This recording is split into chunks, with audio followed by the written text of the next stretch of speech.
Yo, what's up? Bill here from Classic Rock and Metal Review, here to talk to you about the new, or fairly new, Doors 50th anniversary for Morrison Hotel.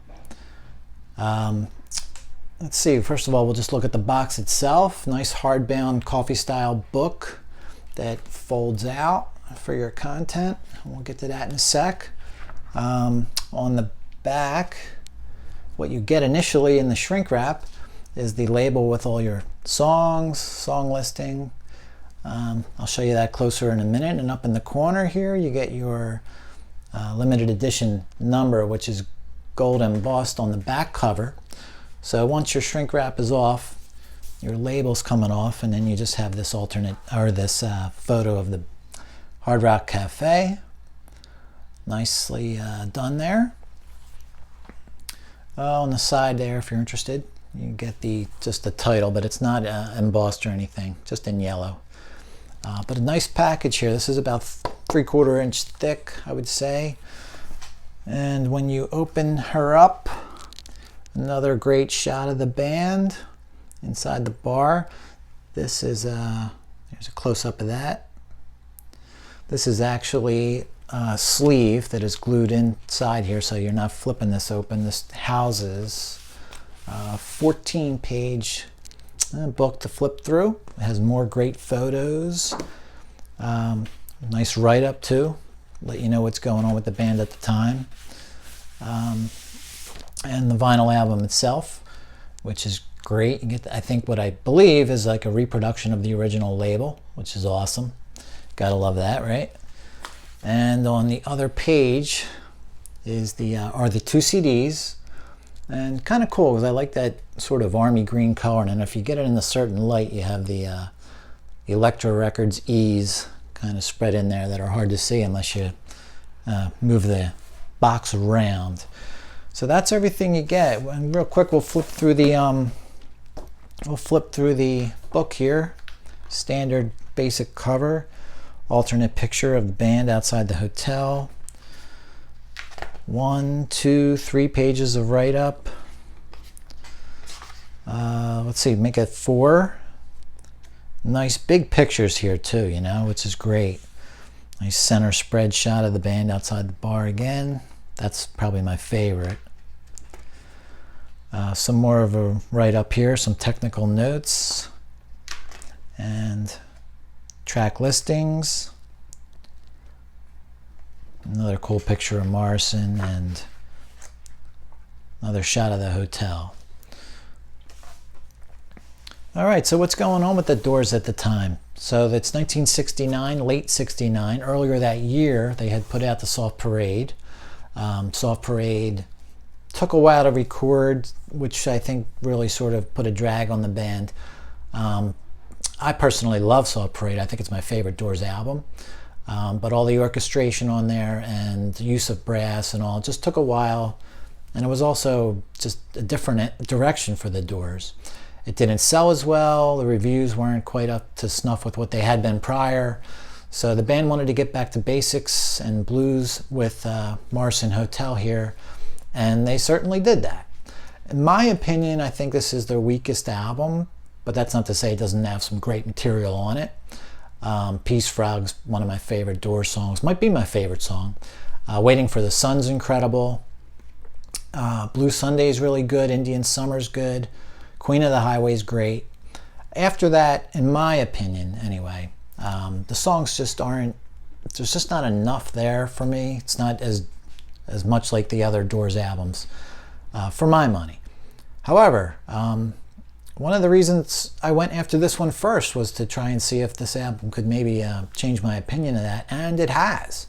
So let's get into the material, what you're getting as far as the songs. The vinyl album and the CD are both remasters of the stereo mix. Slight alteration from the original mix, but nothing major. It's actually the way the albums were supposed to be intended to be heard. What I mean by that is that if you know anything about the Doors CDs, they have messed with the mixes over the years. I think there were re-releases where some parts were taken out or changed, and even brand new parts put in instead, or alternate parts from the original sessions were used. Real mishmash of editing done. So there were remasters of the CDs, and then there were box set editions that again were even different. So at least here, although things are slightly different, it's basically the original mixes. The only things done to change things up were the fact that some of the original mixes were done on, even though the gist of the songs were done on 8-track, some small parts were done on 2-track, and a little bit of a time difference, I guess, when you mix those two different style tapes. So they've been sort of speed corrected. If you consider that a different mix, then yes, technically these are different mixes. However, you really have to know these records good to pick up on those. So the vinyl album, let's talk about the quality here. The vinyl sounds amazing to me. Absolutely perfect, not too loud or over compressed, not messed with at all. It just sounds true to the original CD and the original album to me. The CD sounds incredible. I think the album sounds a little better, but I think the CD is better for blasting if you want to crank it up. Now on to Mysterious Union is what they call that bonus CD. And I'll put the song listing up there. You get a bunch of different takes of Queen of the Highway.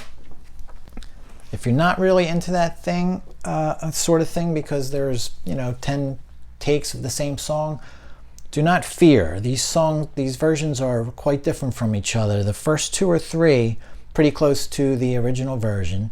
Then you get 2 or 3 sort of mellow, quieter versions, and then a couple of jazzy versions, and I mean really jazzed up. And then I think they end it with 1 or 2 takes that are closer to what ended up on the album again. So it's a real great experience just seeing them, watching and listening to them. You feel like you're watching them because you're hearing the studio chatter too.